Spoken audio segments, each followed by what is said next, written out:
Oi pessoal, tudo bem? Hoje a gente vai estar dando continuidade aos nossos vídeos aí da parte motor monofásico, né? Esse é o quarto vídeo. Nos últimos vídeos a gente falou sobre fundamentos, né, ligados ali à parte da bobina, né, características ali que fazem o motor estar rotacionando, né? A gente falou ali sobre ligação do motor monofásico com 127 volts, com 220 volts, e agora a gente vai falar o seguinte, né? A gente vai falar aqui sobre corrente, né?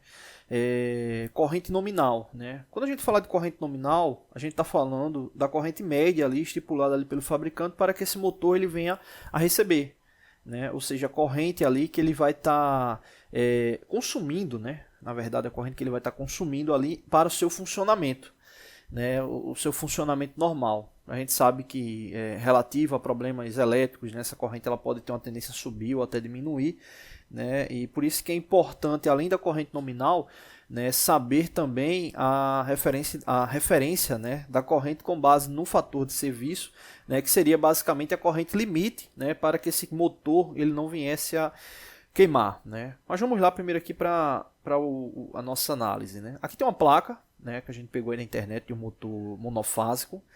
E aí tem algumas características, né? No próximo vídeo, o último, a gente vai estar falando aqui sobre ligação e sobre esse termo aqui, que é o fator de proteção dele, né? Esse é o grau de proteção IP, que até um aluno tinha perguntado há pouco tempo, e aí eu vou falar sobre ele também no próximo vídeo. Mas aqui especificamente a gente vai falar ali sobre corrente.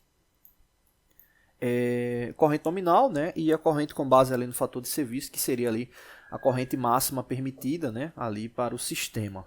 Beleza, aqui a gente tem a fórmula, né, para esse cálculo da corrente nominal, né, que seria ali a potência, né, ali no caso você pegando o valor, né, em CV, né, o HP, e convertendo para watts, né? Então, basicamente, isso aqui em cima é a conversão para watts, né? Se a potência ela já tiver em watts, você já pode estar adicionando ela ali direto, né? Então, basicamente é isso.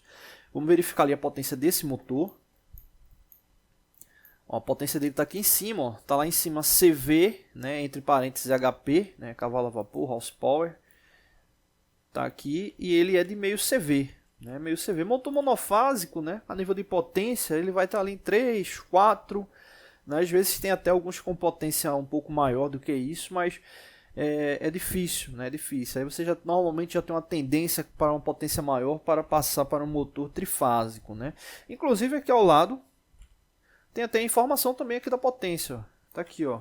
Só que tá aqui em kilowatts, né, o quilowatts, né, enfim. Tá 0,37. Então aqui na verdade já é uma relação de conversão, né? Eu não tinha percebido isso aqui antes, mas já é uma relação aqui de conversão, né? Ou seja, meio CV equivale a 0,35 kW, né? Então no caso aqui, né, a substituição, ou você substituiria esse aqui por 0,5 e multiplica por 736, que no caso aí é em CV, ou, né, já coloca o valor em questão, né, o valor em questão, o valor convertido. Só que não colocaria 0,37, né, porque ele está em quilowatts. Né? No caso aí ele teria que estar em watts, né, que dá aí 370 watts. Né? Se a gente for verificar aqui, né, no caso aqui quando eu montei a fórmula eu já coloquei em CV, né, então aqui tem essa relação da conversão 0,5 por 736, observe o valor que vai dar, ó, 368, então ali está arredondado para, vou colocar aqui ao lado, né? Aqui seria o watts, e no caso lá em cima está em quilowatts, né? Só que no caso lá está 0,37, né? Só arredondamento aí dentro de uma margem de tolerância. Só que no caso para a fórmula, se a gente fosse pegar lá direto, a gente teria que pegar esse valor em watts, ou seja, em vez de colocar 0,37, iria colocar aqui 370, beleza? E aí o 368, como eu falei para vocês, é a relação da conversão porque ele é de meio CV, né? Ou seja, meio CV é igual a 368 watts, que é a mesma coisa em quilowatts de 0,368. Só que aí na plaquinha de identificação ele está aqui arredondado. Beleza. Os outros elementos, né? Aqui a tensão, né? Que é o V. Aqui tem um detalhe interessante, né? Ele coloca aqui, ó, 110 até 127 volts, né? O tipo de ligação dele que a gente vai ver no próximo vídeo. E aqui também a alimentação 220 até 254 volts, né, que é a ligação dele. Então no caso ele funciona para os dois. Então no caso aqui eu estou verificando aqui com 110, né, 110 volts, né, 110 volts, beleza? Então é a tensão que eu estou utilizando aqui na fórmula. Tá aqui ó, substituído 110.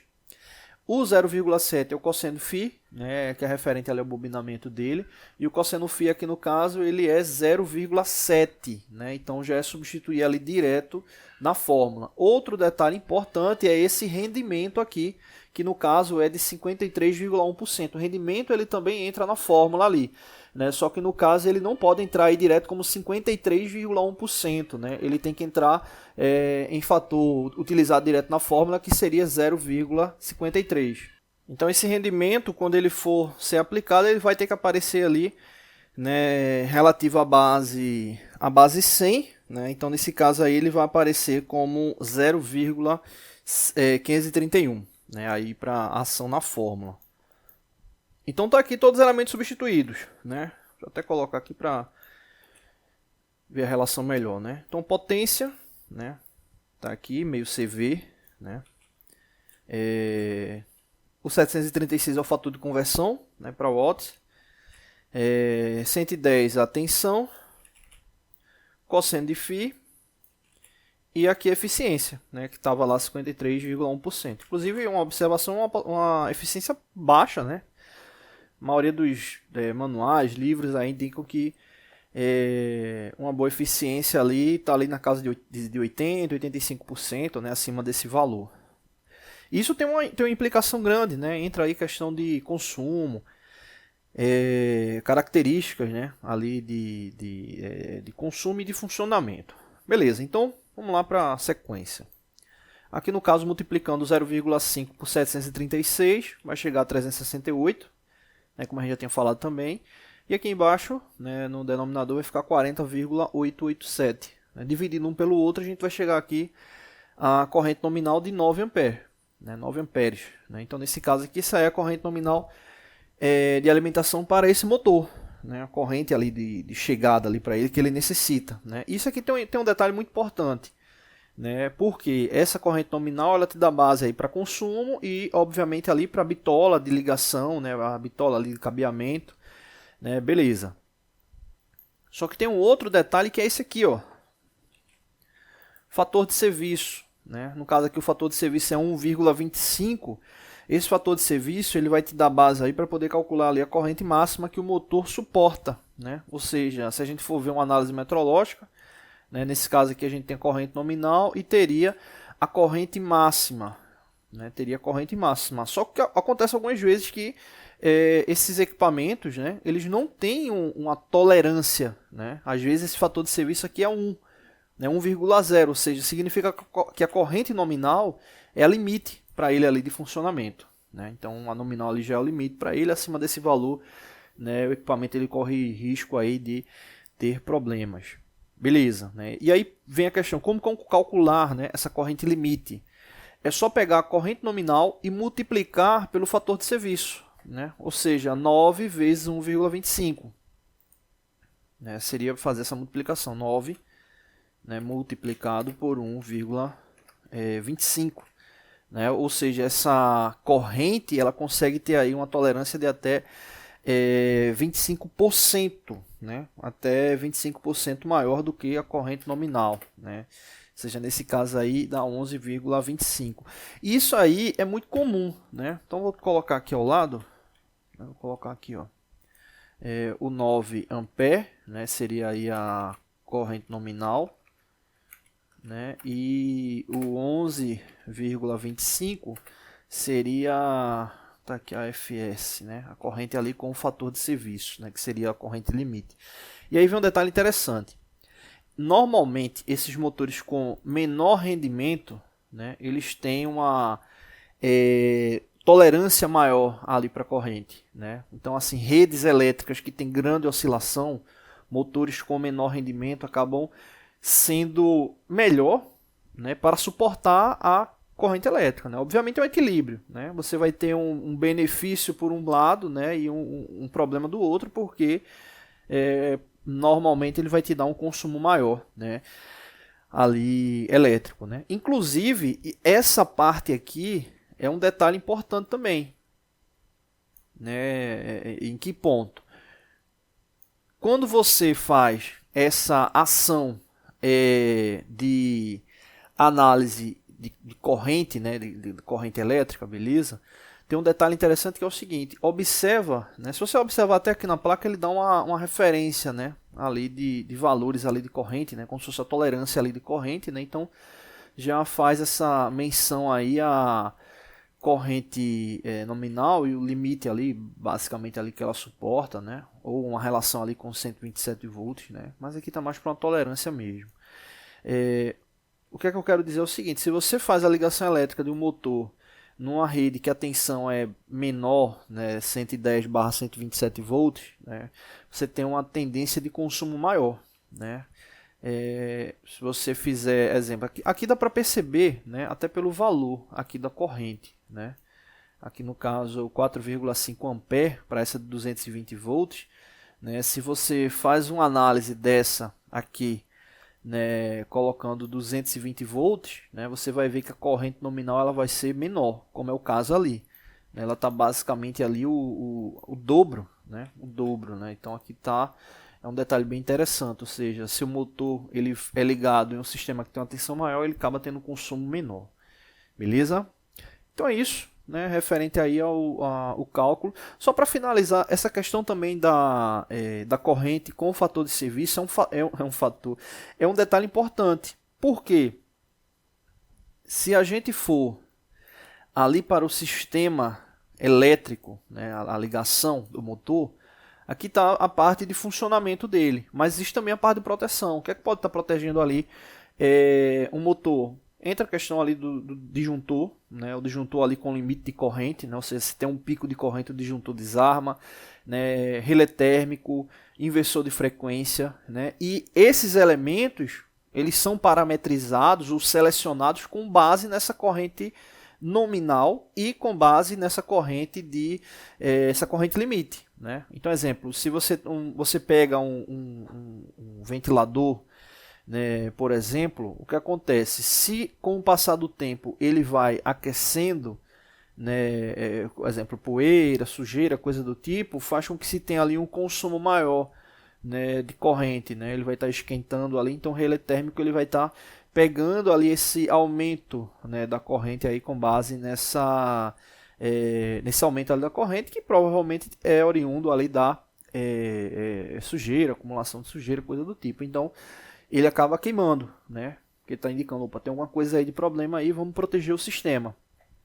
O mesmo vale para inversores de frequência, né? Faz a programação no inversor de frequência e parametriza dessa forma, tá bom? No próximo vídeo a gente vai falar aqui sobre a questão da ligação, né, e do grau ali de proteção, beleza? Oi pessoal, tudo bem? Vamos aí de volta com nossos vídeos referentes a rolamentos, né? E hoje a gente vai estar falando aqui sobre os 3 principais elementos, né, de giro nos rolamentos, que dá aí referência às suas principais características, né? São os rolamentos com esferas, são os rolamentos com rolos, né, e os rolamentos tipo agulha, né, que também não deixa de ser rolos, né, mas tem características, né, específicas ali de uso, né, quase que tornando um tipo de rolamento especial, né? Acaba sendo um pouco mais raro, né, o uso de rolamentos do tipo agulha, né? Mas não menos importante do que os outros. Essas características referentes aos elementos de giro, a gente tem que ficar atento com características, né, ligadas ao projeto, né? Espaço permissível para o rolamento, intensidade e direção de carga, vibração e choque, velocidade de rotação e limite de rotação, isso que é bem interessante, velocidade e limite de rotação, desalinhamento, né, dos anéis, né, tomando como referência interno e externo, a fixação, né, tomando como referência aí no caso a direção axial, processo de instalação e remoção, obviamente, ruído, né, torque e rigidez, né. Essas características ligadas aos rolamentos, elas fazem com que se tenha, né, uma melhor sensibilidade no que diz respeito ao projeto, ou seja, qual tipo de rolamento que vai estar sendo utilizado, né, ali no projeto. né? Um dos mais comuns, como a gente já falou, é o rolamento de esferas. Lembrando que aqui é referente ao elemento de giro, né? Ele pode ter outras características, né? Exemplo, a gente pode estar levando em consideração o rolamento cônico, né? Com apoio com rolos cônicos, né? A gente pode estar levando com dupla carreira de esferas, enfim. Cada uma dessas aplicações, ou melhor, cada um desses tipos de elementos de giro, né? Por exemplo, como esse caso aqui, né, de um rolamento com uma carreira de esfera, ou com duas carreiras de esferas, né, como a gente pode observar aqui, ele vai estar muito ligado ali à aplicação e essas características que eu acabei de comentar, né? Assim como qualquer projeto mecânico, existe a funcionalidade, né? Quando se projeta um mecanismo, né, se projeta esse mecanismo para que ele tenha um tempo de vida útil, né, específico, que ele venha atender, obviamente, os seus objetivos, né? E o rolamento, por ser um elemento de máquina relativamente complexo, né? Porque, né, ele mesmo sendo elemento de máquina, ele possui uma montagem, né? Ou seja, ele possui características de montagem, né? Ele não é um elemento inteiriço, exemplo, um parafuso, né? Uma engrenagem, um pino, né? Ele possui características de construção mecânica, né? Então faz com que ele se torne um elemento relativamente complexo, né? E a própria característica de ter vários tipos de elementos de giro, né, já faz com que se tenha uma série de possibilidades aí de aplicação, né? Por isso que é muito comum encontrar vários tipos de rolamento, né, sem contar a questão do apoio da carga, como a gente já comentou no último vídeo, né? Então essa daqui é a referência para esses três tipos de elemento de giro, tá bom? No próximo vídeo a gente traz mais referências aí, informações sobre rolamentos. Valeu! Oi pessoal, tudo bem? Estamos aí de volta com nossos vídeos falando aí sobre rolamentos, né? E aí a gente vai falar sobre os principais tipos de rolamento, né? Vamos ver se dá em um vídeo só para falar deles, né? Se não der, a gente divide em 2 vídeos aí e coloca um vídeo a mais aí no ciclo, né? Bom, o primeiro, esse aqui é o mais comum, né? O rolamento fixo, né, de uma carreira de esferas, né? Ou rígido, né? Também muita gente chama de rígido ele.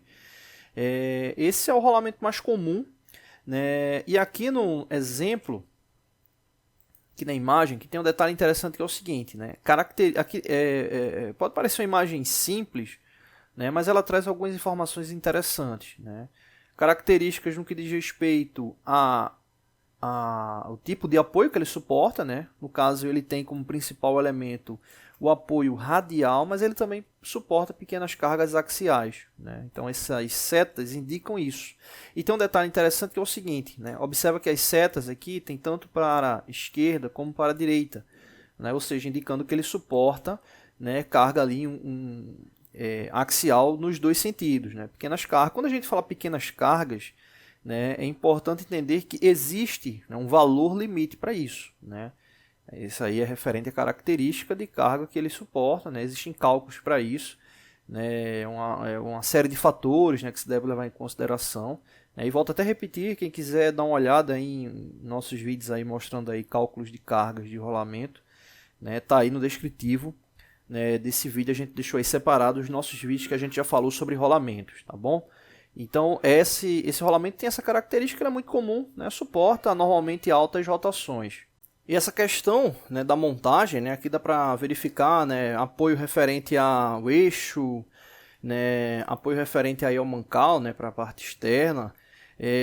Essa referência aí da montagem, ela é importante porque visa a desmontagem também, né? Eu já vi caso de pessoas que montaram um rolamento errado, né, e praticamente não tem como desmontar sem causar ali a destruição ou dano, né, no rolamento, né? Então infelizmente acontece isso às vezes, né, os rolamentos, enfim, o dia a dia aí na indústria, mas às vezes acontece isso, então é importante ficar atento.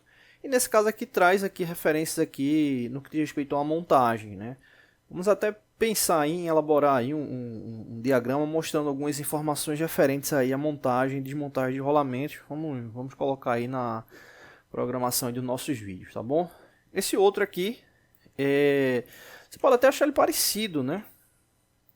Até ampliar aqui, você pode até achar ele parecido, mas esse aqui é o de contato angular, né? É o rolamento de uma carreira de esferas, né, de contato angular, né? esse tipo de rolamento ele tem características diferentes, obviamente, do rolamento rígido, né? Esse tipo de rolamento dá para perceber aqui que ele admite também carga axial, além da radial, mas ele só admite um sentido. E aí ele tem um detalhe interessante que esse tipo de rolamento ele só pode ter funcionamento, né, montado com outro rolamento, né? Então aí da caixa de montagem, né? Quando a gente fala caixa, entenda-se o local onde ele vai ficar montado, né? Ele precisa ter esse contrarrolamento ali para ter esse esforço axial, né? De apoio, né? De apoio axial referente ali ao giro, né? A rotação, né? Então aí um rolamento ele não é tão comum, né? De uso, né? Mas ele te dá uma relação de precisão boa, né? Aí em funcionamento, então ele tem uma característica de precisão de giro bem interessante, né? E um detalhe interessante, eu me lembro até um professor comentava bastante sobre isso, né? Sobre a questão dos rolamentos, né? E como muitas pessoas ficam preocupadas ali, principalmente projeto de máquinas, né?